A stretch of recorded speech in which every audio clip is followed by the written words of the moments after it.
শ্রীমদ্ ভাগবত তৃতীয় স্কন্ধ 31 নম্বর অধ্যায় 29 নম্বর শ্লোক। অধ্যায়ের নাম জীবের গতি সম্বন্ধে ভগবান কপিল দেবের উপদেশ। সহদেহেন মানেন বর্ধমানেন মন্যুনা করতি বিগ্রহং কামী কামিষ্যন্তায় চাত্মনঃ। অনুবাদ: দেহ বৃদ্ধির সঙ্গে সঙ্গে কপিল দেব প্রতিটি পদক্ষেপ ব্যাখ্যা করছেন। প্রতিটি পদক্ষেপ দেহ বৃদ্ধির সঙ্গে সঙ্গে আত্মার বিনাশের জন্য জীব তার অভিমান এবং ক্রোধ বর্ধিত করতে থাকে। যতই দেহ বড় হয়, দেহ বড় হওয়ার সঙ্গে সঙ্গে আত্মার ক্ষতি করার যত ব্যবস্থা, মানুষ যখন ছোট থাকে তখন সে আত্মার মাতৃগর্ভে তো সে একেবারে শুদ্ধ ভক্তের মতো প্রার্থনা করে। জন্মের পরে মায়া তাকে ধরে বটে, কিন্তু সে আত্মার খুব একটা ক্ষতি করতে পারে না। কিন্তু যখন বয়স বাড়তে থাকে, অসৎসঙ্গে পড়ে, তখন সে আত্মার ক্ষতি করতে শুরু করে। কিভাবে? তার অভিমান বাড়ে, অহংকার বাড়ে, সে মনে করে আমার তো শক্তি বেড়ে গেছে, এবং ক্রোধ বর্ধিত করতে থাকে। তখন তার ক্রোধ বেড়ে যায় এবং তার ফলে তারই মতো অন্যান্য কামুক ব্যক্তিদের সঙ্গে তার শত্রুতার সৃষ্টি হয়। শিশুকালে সে সবার সঙ্গে খেলাধুলা করে, কম বেশি মেলামেশা করে, কিন্তু যখন সে বড় হয়, বয়স যখন তার বাড়ে, সে তার প্রতিবেশীর সঙ্গে মামলা মোকদ্দমা করে। সে যার সঙ্গে ব্যবসা বাণিজ্য করে তাদের সঙ্গে অনেক সময় মামলা মোকদ্দমায় জড়িয়ে যায়, শত্রুতায় জড়িয়ে যায়। অনেক সময় একজন একজনকে খুন করে ফেলে, হয়তো এসব ঘটনা হয়। আহ, তো এইভাবে কাম ক্রোধের বশবর্তী হয়ে সে তখন তার আত্মার যে মায়া বন্ধন, সেই বন্ধনটাকে আরো শক্ত করে তোলে। ভগবদ গীতার 3য় অধ্যায়ে 37 শ্লোকে অর্জুন কৃষ্ণকে জীবের কাম সম্বন্ধে প্রশ্ন করেছিলেন, যে কাম জিনিসটা কিরকম। তো কৃষ্ণ উত্তর দিয়েছিলেন, ধেয়ত বিষান পুংস সংগস্তেষু উপজায়তে সংঘাত সংজায়তে কাম কামাৎ ক্রোধ অভিজায়তে ক্রোধাৎ ভবতি সন্মোহ সন্মোহাৎ স্মৃতি বিভ্রম স্মৃতি ভ্রংশাৎ বুদ্ধিনাশো বুদ্ধিনাশাৎ প্রণশ্যতি। এখানে যে বলা হচ্ছে দেহ বৃদ্ধির সঙ্গে সঙ্গে মানুষের কাম ক্রোধ বাড়ে, তাহলে প্রথমে কি হয়? এই কাম ক্রোধের স্টেপ আছে, সিঁড়ি আছে, নিচের দিকে যাওয়ার সিঁড়ি। কি? প্রথমে হচ্ছে ধেয়ত বিষান পুংস। প্রথম স্টেপ হচ্ছে মনে মনে চিন্তা করা। কামের প্রথম স্টেপ হচ্ছে মনে মনে চিন্তা করা। এখন কামের বিভিন্ন রকম ফের আছে। কেউ ভালো খেতে ভালোবাসে, এটা এক ধরনের কাম। কেউ ভালো বিল্ডিং এ থাকতে ভালোবাসে, কেউ ভালো গাড়ি কিনতে ভালোবাসে বা চড়তে ভালোবাসে, সবই কাম। কিন্তু কামের সর্বোচ্চ প্রকাশ হচ্ছে স্ত্রী পুরুষের আকর্ষণ। এটা হচ্ছে কামের সর্বোচ্চ এবং সর্বশেষ প্রকাশ। এখন তার যখন যৌবন আসে, তখন সে এইসব নারী চিন্তা, নারী স্তনাভারম নাভিদেশম দৃষ্টা মাগা মোহাবেশম এতান মাংস বসাদি বিকারা মনসী বিচিন্তায় বারংবারং। তখন তার নারী চিন্তা, আহ, বিভিন্ন অঙ্গ প্রত্যঙ্গের চিন্তা সে করতে থাকে। তো এইভাবে কি হয়? যেহেতু বিষয়ান পুংস, এইভাবে বিষয়ের ধ্যান করতে করতে সঙ্গস্তে সুপজায়তে। বিষয়ের একটা ধর্ম হচ্ছে, আহ যেমন পেট্রোলের কাছে আগুনটা নিয়ে যাবেন, পেট্রোলের কাছে আগুনটা নিয়ে যাবেন, একটু নিয়ে যান, আরেকটু নিয়ে যান, আরেকটু নিয়ে যান, সবচেয়ে বেশি কাছে গেলে কি হবে? হপ করে ধরে ফেলবে, ধপ করে ধরে ফেলবে। তো কামটা হচ্ছে সেরকম, যেহেতু বিষয়ান পুংস। একটু চিন্তা করলেন, ঠিক আছে, আরেকটু চিন্তা করলেন, ঠিক আছে, আরেকটু চিন্তা করলেন, ধপ করে ধরে ফেলবে, পেট্রোলের আগুনের মতো, পেট্রোলের আগুনের মতো ধপ করে ধরে ফেলবে। এটাকে বলে সঙ্গ। যেহেতু বিষান পুংস সঙ্গস্তে সুপজায়তে, সঙ্গাত সংজায়তে কাম, তখন সে উন্মত্ত হয়ে ওঠে, পাগল হয়ে ওঠে, তার কাম তখন উত্তেজিত হয়ে ওঠে। সঙ্গাত সঞ্জায়তে কাম, এরপরে যখন কাম উত্তেজিত হয়ে ওঠে, তখন সে বিভিন্ন কারণে ক্রুদ্ধ হয়। ক্রুদ্ধ হয় কেমন? যেমন সে হয়তো একটা মেয়েকে ভালোবাসে, সেই মেয়েটাকে আরেকজন ভালোবাসে, অনেক সময় খুন করে ফেলে, অনেক সময় খুন করে ফেলে। হ্যাঁ, অনেক সময় আমি দেখেছি। হ্যাঁ, একটা মেয়ে দুটো ছেলেকে ভালোবাসে, একটা ছেলে এসে অ্যাসিডের বোতল ঢেলে দিয়েছে মেয়েটার গায়ে। তো এটা কি? ক্রোধ। কোথা থেকে জন্মালো ক্রোধটা? কোথা থেকে ক্রোধ জন্মালো? কাম থেকে। কামাত ক্রোধ হয়ে যায়। ভগবান শ্রীকৃষ্ণ বিজ্ঞান সম্মত ভাবে ব্যাখ্যা করছেন, বিজ্ঞান সম্মত ভাবে। কার থেকে কার জন্ম হয়? কামের থেকে ক্রোধের জন্ম হয়। তার মানে কোনটা বেশি খারাপ? কাম বেশি খারাপ না ক্রোধটা বেশি খারাপ? না, এখানে কৃষ্ণ বলছেন ক্রোধটা বেশি খারাপ। তার কারণ হচ্ছে, কামটা হচ্ছে রজগুণ, আর ক্রোধটা হচ্ছে তমগুণ। কাম হচ্ছে রজগুণ, সত্য রজ তম। সত্যগুণ সবার উপরে, রজগুণ মাঝখানে, তমগুণ নিচে। কামটা পচে গেলে হয় ক্রোধ, কামটা যখন পচে যায় তখন হয় ক্রোধ। সে কামের বশবর্তী হয়ে কাউকে খুন করে, কখনো সে নিজেও আত্মহত্যা করে। আবার কাম পূর্ণ হলে হয় কি? লোভ। কাম পূর্ণ হলে হয় লোভ। লোভ। সে ভাবছে যে আমি আহ, একটা বিয়ে করেছি, আরেকটা বিয়ে করবো, বা তার একটা সঙ্গ হয়েছে আরেকটা সঙ্গ করবো। তো এইভাবে লোভ বেড়ে যায়, লোভ। শান্তি হয় না, কামের শান্তি নাই।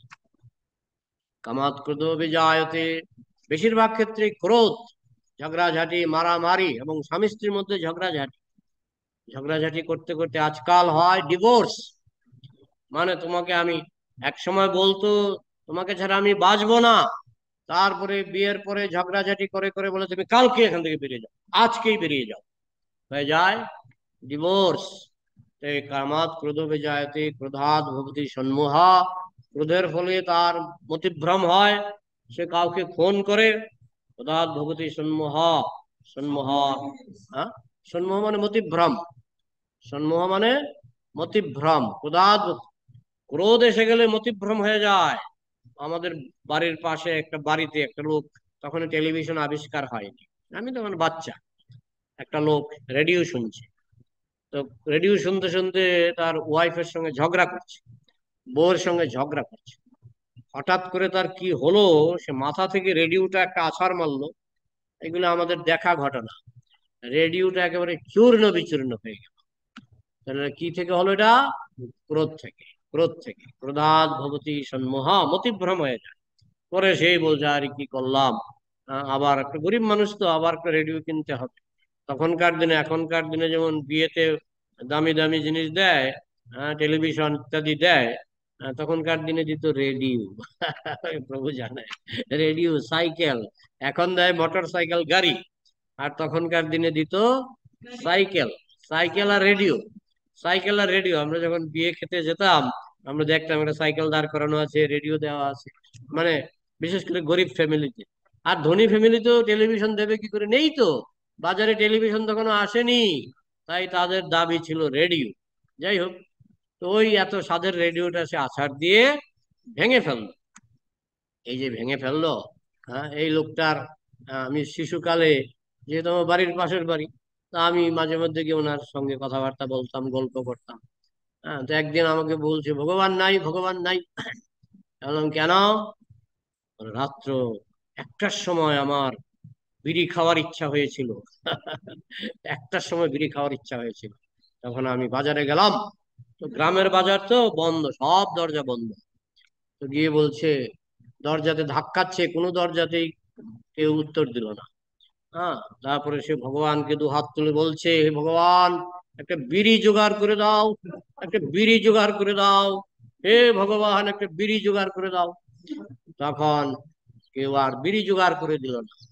পরের দিন এটা আমার মনে আছে, ছোটবেলায় আমি দাঁত মাজতে মাজতে পুকুরে যেতাম, আর ওই লোকটা পুকুরে আসতো, আমাকে বলছে, এই ভগবান নাই কেন? কালকে আমি দ্রৌপদীর মতো 2 হাত তুলে বিড়ির জন্য প্রার্থনা করেছি, ভগবান আমাকে একটা বিড়িও দিল না, ভগবান নাই। এই হচ্ছে ক্রোধাৎ ভবতি সন্মোহা। ক্রোধের ফলে, ক্রোধের ফলে সন্মোহা, মতিভ্রম, মতিভ্রম। প্রভুপাদ বলছেন যখন বিশ্বযুদ্ধ হয়েছিল, তখন জার্মানের যুবকরা, সৈনিক হোক আর না হোক, তাদেরকে যুদ্ধে যাওয়া ছিল বাধ্যতামূলক। হিটলার বাধ্যতামূলক করে দিলেন, যুবক হলেই যুদ্ধে যেতে হবে।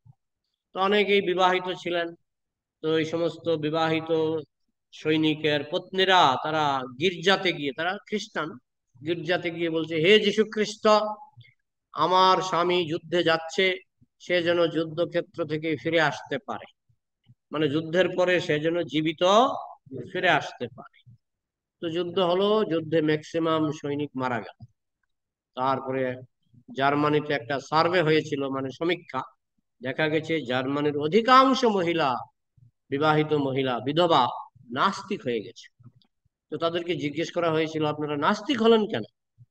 সে, আমরা প্রার্থনা করেছিলাম আমাদের স্বামীরা যেন যুদ্ধক্ষেত্র থেকে অক্ষত দেহে ফিরে আসে, আমাদের কথা ভগবান রাখেনি, তার মানে ভগবান নেই, তার মানে ভগবান নেই। প্রভুপাদ বলছেন, ভগবান কি তোমার বাপ ঠাকুরদার গোলাম? ভগবান কি তোমার বাপ ঠাকুরদার কেনা গোলাম যে আমি আদেশ করব, ভগবান আসো একটু নাচো আমার সামনে, তোমার একটু নাচ দেখবো, আমি যা বলবো ভগবান তাই শুনবে, যদি শুনে তাইলে ভগবান আছে, যদি না শুনে ভগবান নাই? ভগবান কি তোমার বাপ ঠাকুরদার কেনা গোলাম? হ্যাঁ, তোমরা করবে পাপ, পাপের ফলে হবে যুদ্ধ, তারপরে ভগবানকে ডাকবে, তো তাহলে ভগবান পাপের শাস্তি দেবে না? পাপের শাস্তি তো দেবেই। তো তোমাদের স্বামীরা মারা গেছে তাদেরই পাপের ফলে, তাদেরই পাপের ফলে। এখন তোমরা বলছো ভগবানকে অর্ডার করেছিলাম, প্রার্থনা মানে কি অর্ডার, ভগবান আমার স্বামীকে বাঁচিয়ে দাও, ভালো। শ্রীমৎ জয়পতাকা মহারাজ বলে, কৃষ্ণের কাছে যখন প্রার্থনা করবেন, প্রার্থনা করবে তখন বলবে, যদি মনে করেন যে আমাদের গুরু মহারাজের বেঁচে থাকা দরকার, তাহলে যেন বেঁচে থাকে, এরকম বলতে নিষেধ করেন। যে আমাদের গুরু মহারাজ যেন অবশ্যই বেঁচে থাকে, এরকম বলতে নিষেধ করেন। প্রভুপাদও এরকম নিষেধ করতেন। প্রভুপাদ শিখিয়ে দিয়েছিলেন কি করে প্রার্থনা করতে হয়। হে ভগবান, যদি মনে করো গুরু মহারাজের আহ, মানে এই জগতে বেঁচে থাকার প্রয়োজন আছে, তাহলে তাকে যেন দয়া করে বাঁচিয়ে রাখো। কিন্তু কোনোদিনও ভগবানকে আদেশ করতে নাই। তাই জন্য অর্জুন দেখবেন যখন বলছে, যদি দাস, যদি মনে করো, যদি সক্ষসী, হ্যাঁ, যদি মনে করো আমি বিশ্বরূপ দেখার যোগ্যতা আমার আছে, যদি মনে করো, তাহলে তুমি দেখাতে পারো। জোর করছে না, কাউকে জোর করছে না, না ভক্ত জোর করে, না ভগবান জোর করে। ভগবানও বলছে যথেচ্ছসী তথা। তো যাই হোক, তো এখানে কাম থেকে ক্রোধের জন্ম, কামাদ ধ্যায়ত বিষান পুংস সঙ্গ, আসক্তির জন্ম, সঙ্গস্তেষু উপজায়তে সঙ্গাত সংজায়তে কাম, আসক্তি থেকে কামের জন্ম, কাম থেকে ক্রোধের জন্ম, কামাত ক্রোধ বিজায়তে ক্রোধাৎ ভবতি সন্মোহ, ক্রোধ থেকে হয় মতিভ্রম, ক্রোধ থেকে হয় মতিভ্রম, ক্রোধাৎ ভবতি সন্মোহ, সন্মোহাৎ স্মৃতি বিভ্রম, মতিভ্রম হলেই স্মৃতি নষ্ট হয়ে যায়।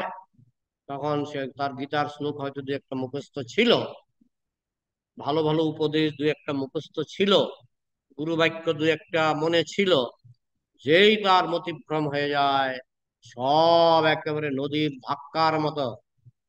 নদীর ধাক্কায় যেমন নৌকা উল্টে যায় অনেক সময়, এই মেমোরি, ভালো স্মৃতিটা নষ্ট হয়ে যায়। হ্যাঁ, আমি কিছুদিন আগে একটা ভিডিও দেখছিলাম, একটা ইয়ে থেকে, ওই কোনো ড্যাম থেকে জল ছেড়েছে, জল, জল, জলের ব্যাগ এত বেশি, কেউ যদি জলের ভেতরে হাত দেয়, হাতটা কেটে নিয়ে চলে যাবে, এত বেশি ব্যাগ।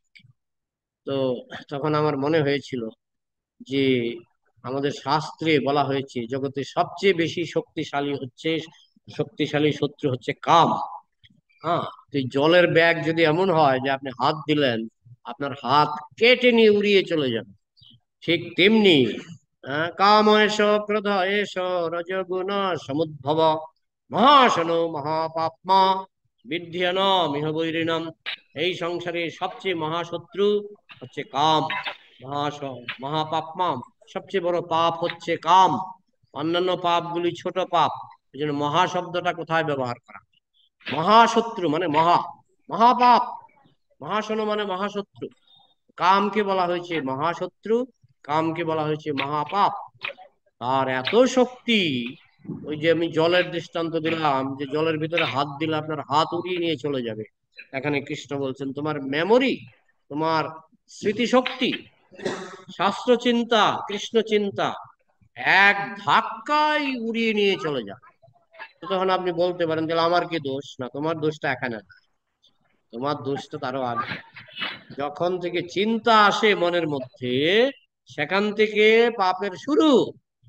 হ্যাঁ, যখন আমি একটা বীজ গাছ লাগাই, বীজ গাছটা ছোট্ট থাকে, সেটাতে অত ভয় নেই, এটা একটু তুলে ফেলেও দেওয়া যায়। কিন্তু বীজ গাছটা যখন বড় হয়ে যায়, তখন সেটা কাটতে গেলে কোড়াল লাগবে, অনেক অনেক শক্ত হয়। সব জিনিস এরকম। যখন একটা বাড়িতে আগুন লাগে, আপনি থাপ্পড় দিয়ে আগুনটা নিভিয়ে ফেলতে পারেন, কিন্তু 1 ঘন্টা পরে যখন দেখবেন বাড়িতে আগুন ছড়িয়ে পড়েছে, দমকল দিয়েও কঠিন, দমকল দিয়েও কঠিন। তাহলে মানুষের দোষটা কোথায় এটা বুঝতে হবে।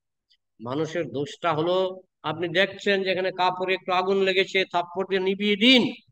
হ্যাঁ, থাপ্পড় দিয়ে নিভিয়ে দিন। কিন্তু যখন এটা ছড়িয়ে পড়বে, তখন থাপ্পড়ে কাজ হবে না। ঠিক তেমনি কাম বাসনা যখন ক্ষুদ্র থাকে, সেটা হচ্ছে ধেয়ত বিষয়ান পুংস, কামের চিন্তা করা, এটা হচ্ছে ক্ষুদ্র। তখনই সেটাকে তস্মাত্তম নিয়ম আদৌ, বলছে কামকে শুরুতে নিয়ন্ত্রণ করতে হবে।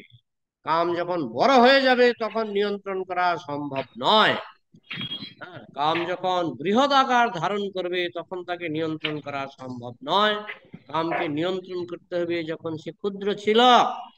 একটা সাপের বাচ্চাকে আপনি একটা ঝাঁটা দিয়ে পিটিয়ে মেরে ফেলতে পারেন, কিন্তু সেই সাপ যখন অজগর হবে, আপনাকে ঝাঁটা সহ খেয়ে ফেলবে। বুঝেছেন? তো যাই হোক, তো কামটাকে সেইভাবে বুঝতে হবে যে কামকে নিয়ন্ত্রণ করতে হবে শুরুতে। তস্মাত্তম নিয়ম নিয়ম আদৌ, গীতাতেই বলা হয়েছে। আদৌ মানে শুরুতে, কামকে নিয়ন্ত্রণ করতে হবে শুরুতে। কাম যখন বিশালাকৃতি ধারণ করবে, তখন তাকে নিয়ন্ত্রণ করা কঠিন। এটাই বলা হচ্ছে স্মৃতি বিভ্রম।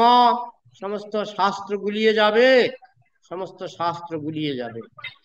স্মৃতি ভ্রংসাৎ বুদ্ধিনাশ। যেই শাস্ত্র গুলিয়ে যাবে, মনের মধ্যে আর কোনো সদুপদেশ কাজ করবে না, তখন বুদ্ধিনাশ। বুদ্ধিনাশ, বুদ্ধি ও বিপরীত বুদ্ধি, বিনাশ কালে বিপরীত বুদ্ধি। তখন বুদ্ধিনাশ, বুদ্ধি নষ্ট হয়ে যাবে।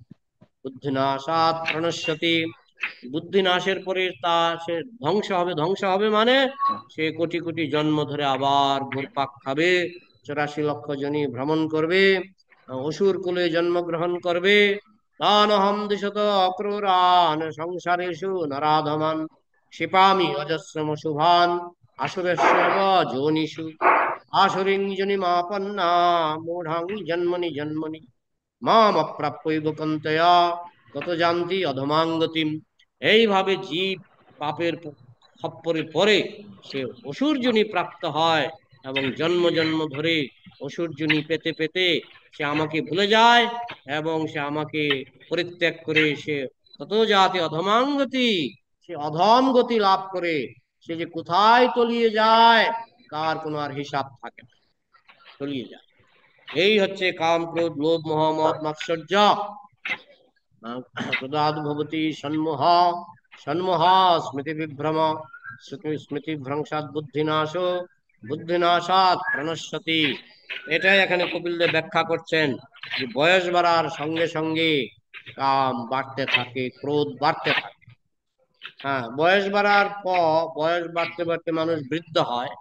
বৃদ্ধকালে দেহটা তো সাহায্য করে না, কামের উপভোগের জন্য দেহের সাহায্যের প্রয়োজন। কিন্তু মানুষ যখন বৃদ্ধ হয়, তখন দেহটা আর সাহায্য করতে পারে না, কিন্তু মন, মন। বিশ্বনাথ চক্রবর্তী ঠাকুর বলছেন, বৃদ্ধকালে মনের কামনা যৌবনের থেকেও তীব্র হয় যদি সে কৃষ্ণ ভক্ত না হয়। যদি মানুষ কৃষ্ণ ভক্ত না হয় তাহলে বৃদ্ধকালে কামের তাড়না যৌবনের থেকেও তীব্র হয়। এবং এটা আমাদের একটা নাম আছে আমাদের দেশে, এই নাম, এটা কি বলে, ভীমরতি। ভীমরতি, ভীমরতি মানে বৃদ্ধকালে বাসনা। বৃদ্ধকালে আমি দেখেছিলাম আমাদের গ্রামে দাদু দাদু আহ বিয়ে করলো, দাদু বিয়ে করলো, বিয়ের পিড়িতে বসছে দাদু। সবাই ঠাট্টা করছে যে আপনি এই বয়সে আপনার ভীমরতি হলো নাকি। ভীম, তখনই আমি ছোট, তখন ভীমরতি শব্দটা প্রথম শুনেছি। হ্যাঁ, আপনার কি ভীমরতি হলো না? আগের দিনে তো এই 80 বছরের বৃদ্ধ বিয়ে করতো, কৌলিন্য প্রথা ছিল, কৌলিন্য। হ্যাঁ, 80 বছরের বৃদ্ধ বিয়ে করতো, বিয়ের পিড়িতে বসছে আর যুবকরা ঠাট্টা করছে। যুবকরা ঠাট্টা করছে, কি দাদু এই বয়সে। তখন দাদু বলছে, আহ, যুবকগুলি বলছে আপনার তো দাঁত একটাও নাই। বলছে বিবাহটা কি চর্বণের বিষয়? বিবাহটা কি চর্বণের বিষয়? দাঁত লাগবে বিয়ে করতে? যাই হোক, তো এই যে কাম, কাম মাতৃগর্ভ থেকে শুরু হয়, মানে শিশুরও কাম থাকে। সে জন্মালে জন্মের সঙ্গে সঙ্গে তার কাম থাকে, কিন্তু সেটা বোঝা যায় না। যতই সে বড় হয় সেটা তখন বোঝা যায় যে মানুষের মধ্যে কাম আছে, পশুর মধ্যে কাম আছে। হ্যাঁ, দেখবেন পশু, ছোট ছোট পশু জন্মের সঙ্গে সঙ্গে তাদের মধ্যে কাম জাগ্রত হয়। হ্যাঁ, আমাদের ওই বাড়ির পাশে ছিল একটা মিলিটারি ক্যাম্প, বিএসএফ ক্যাম্প। ওখানে একটা শূকরের খামার ছিল, আর খামারটা দেখাশোনা করতো এই পুলিশেরা খামারটা দেখাশোনা।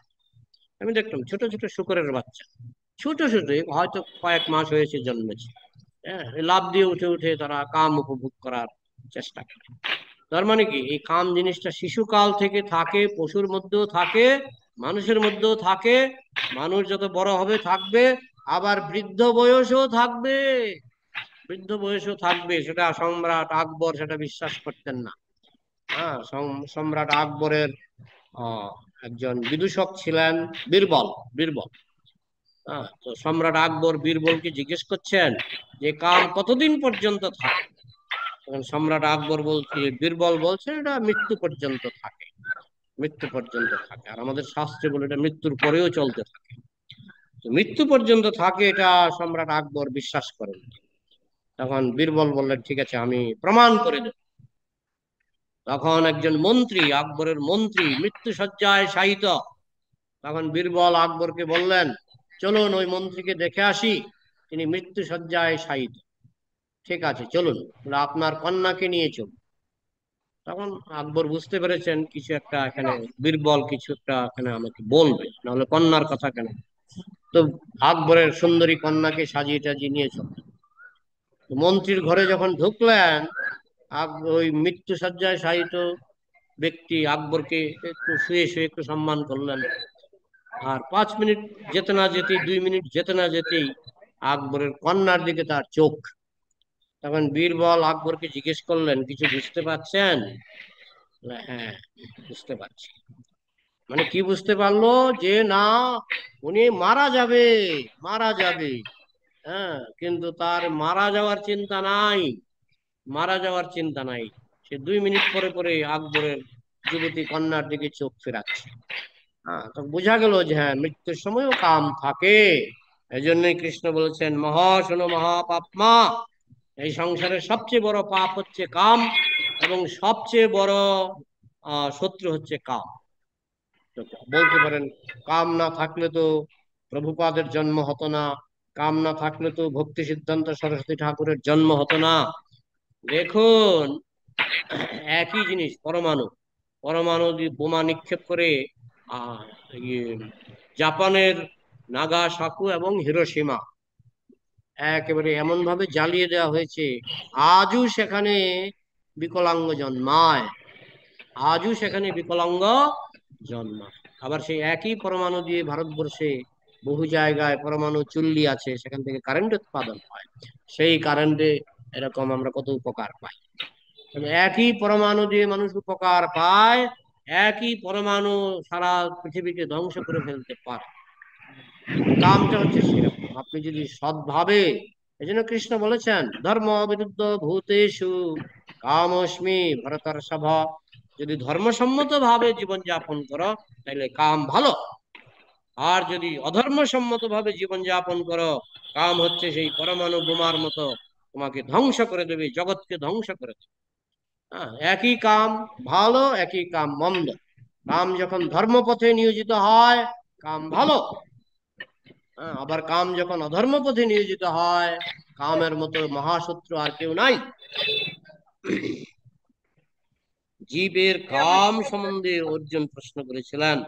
তিনি প্রশ্ন করেছেন জীব শাশ্বত এবং পরমেশ্বর ভগবানের সঙ্গে গুণগত ভাবে এক হওয়া সত্ত্বেও কেন সে ভবসাগরে পতিত হয়, কৃষ্ণ প্রশ্ন করেছিলেন। হ্যাঁ, কেন সে মায়ার দ্বারা আচ্ছন্ন হয়ে নানা রকম পাপ কর্ম করে। এই প্রশ্নের উত্তরে শ্রীকৃষ্ণ বলেছিলেন যে কামের প্রভাবেই জীব তার অতি উচ্চ পদ থেকে অত্যন্ত জঘন্য জঘন্য জড়জাগতিক অস্তিত্বে অধপতিত হয়। এই কাম ক্রোধে পরিণত হয় এবং কাম এবং ক্রোধ উভয়ই রজগুণের অন্তর, ও না না সরি, ক্রোধটা হচ্ছে রজগুণ। প্রকৃতপক্ষে রজগুণ থেকে কাম উৎপন্ন হয় এবং কামের অতৃপ্তিতে তা তমগুণের স্তরে, না আবার বলছে তমগুণ, তাইলে মানে রজগুণও আছে একটু, তমগুণও আছে, মিশে থাকে, কোনো অসুবিধা নেই। ক্রোধে রূপান্তরিত হয়, সেটা হলো তমগুণ। অবিদ্যা যখন আত্মাকে আচ্ছাদিত করে তখন তা জীবনের নারকীয় পরিস্থিতিতে সবচাইতে জঘন্য অবস্থায় অধপতনের কারণ হয়। এই জন্য যারা বুদ্ধিমান তারা দূরে নহি অবরং কর্ম বুদ্ধি যোগা ধনঞ্জয়া, এ ধনঞ্জয়, বুদ্ধির দ্বারা কাম থেকে হাজার হাজার মাইল দূরে থাকবে, কাম থেকে হাজার হাজার মাইল দূরে থাকবে, দূরে নহি অবরং কর্ম বুদ্ধি যোগা ধনঞ্জয়, হে ধনঞ্জয়, বুদ্ধির দ্বারা ওগুলো কাম কাটবে না। থেকে হাজার হাজার হাজার মাইল দূরে থাকবে, হাজার হাজার হ্যাঁ, মাইল দূরে থাকবে। নারকীয় জীবন থেকে চিন্ময় উপলব্ধির সর্বোচ্চ স্তরে উন্নীত হতে হলে এই কামকে কৃষ্ণ প্রেমে রূপান্তরিত করতে হয়। কামকে কৃষ্ণ প্রেমে রূপান্তরিত করা যায়।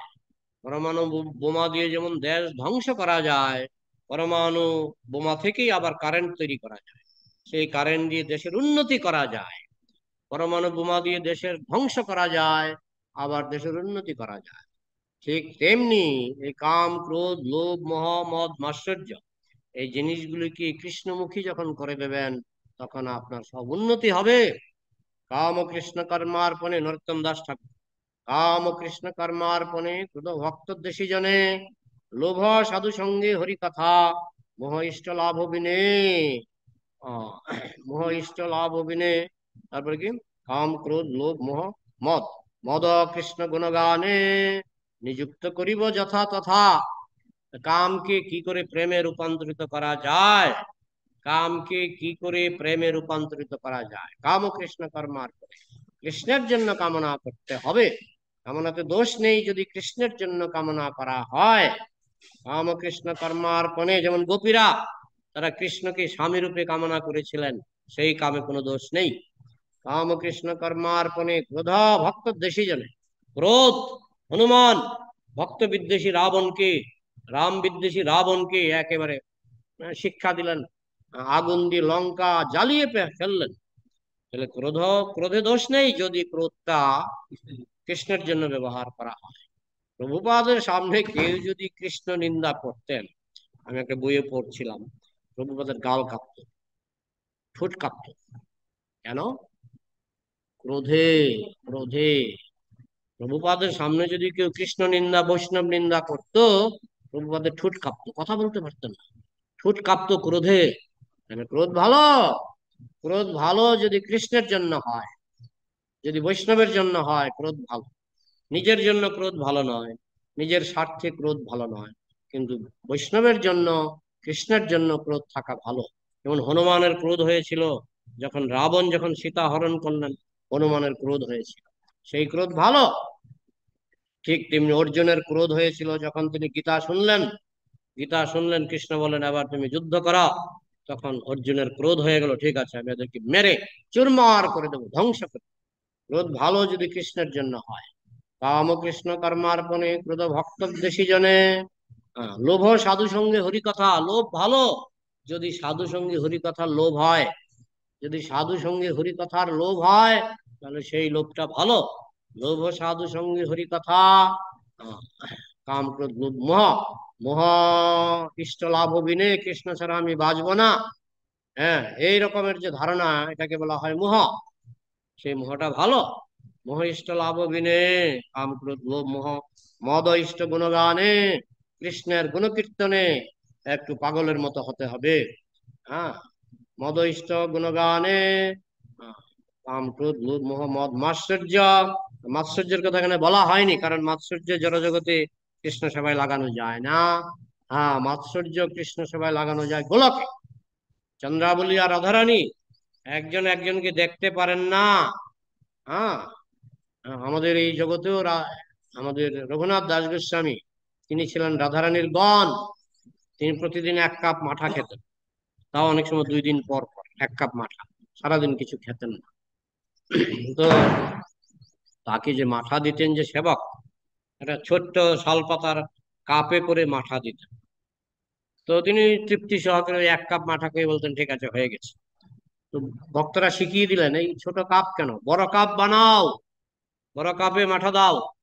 বলে বড় কাপ, শালপাতা গুলি ছোট ছোট। বলে চন্দ্রাবলীর কুঞ্জে বড় শালপাতা পাওয়া যায়, সেখান থেকে বড় কাপ বানিয়ে রঘুনাথ দাস গোস্বামীকে মাঠা দাও।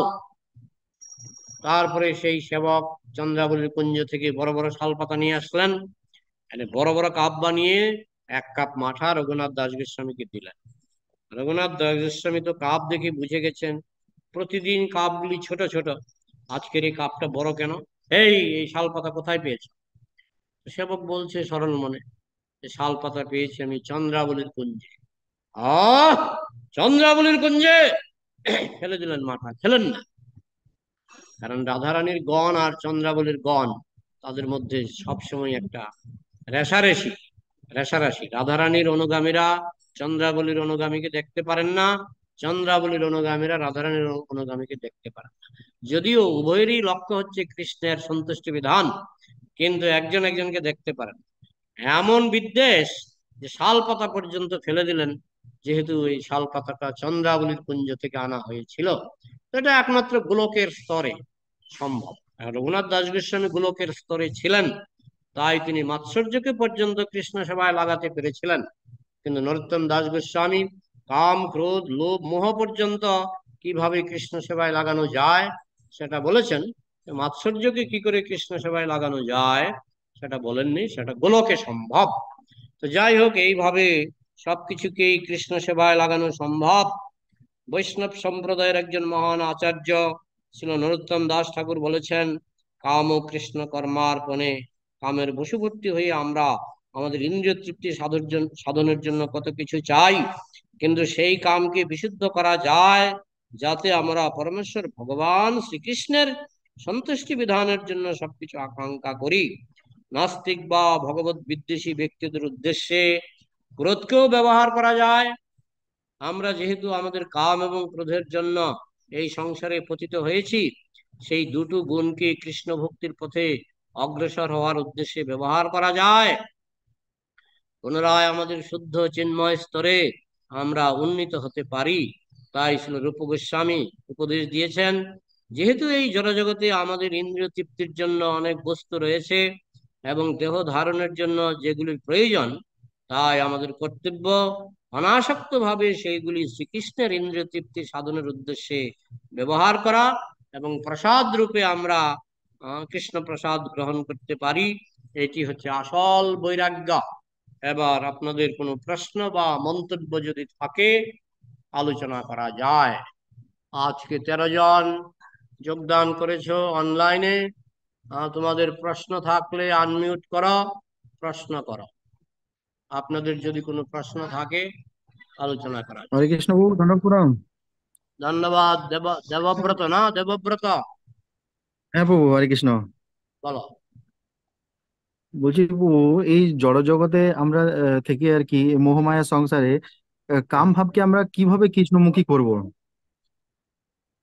কামের কৃষ্ণমুখী যে ভাব করতে থেকে গেলে আমরা। প্রথমত, যেমন আমি সাজতে চাই, কৃষ্ণকে সাজাও। আমি ভালো খেতে চাই, কৃষ্ণকে ভালো খাওয়াও। হ্যাঁ। তারপর গোপীরা যেমন, তারা কৃষ্ণের যৌবন দেখে আকৃষ্ট হয়েছিল, সেটা অনেক উন্নত স্তরের ব্যাপার।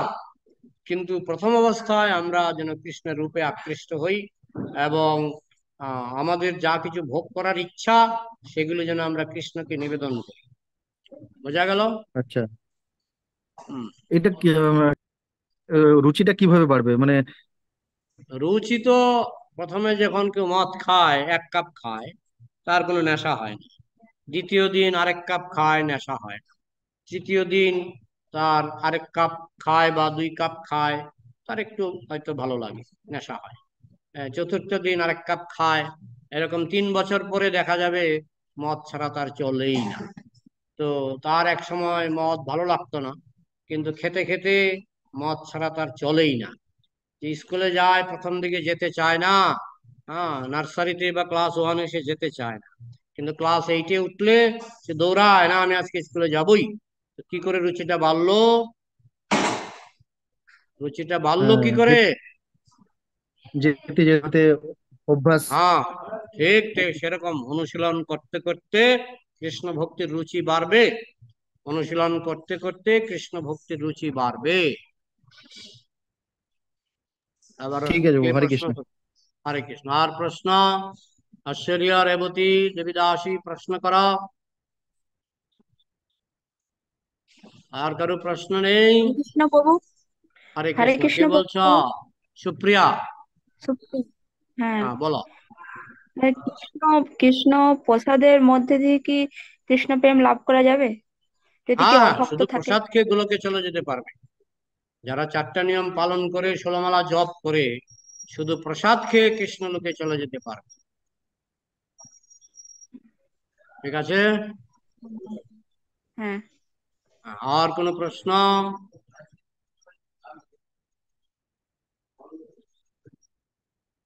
আর কোনো প্রশ্ন নেই? তাহলে রাখছি। ওকে। জয় গ্রন্থরাজ শ্রীমদ্ ভাগবতম কি, সমস্ত জয় বৈষ্ণব ভক্তবৃন্দ কি, শিল জয় প্রভুপাদ কি, নিতাই জয়। গৌর প্রেমানন্দে। হরি হরি।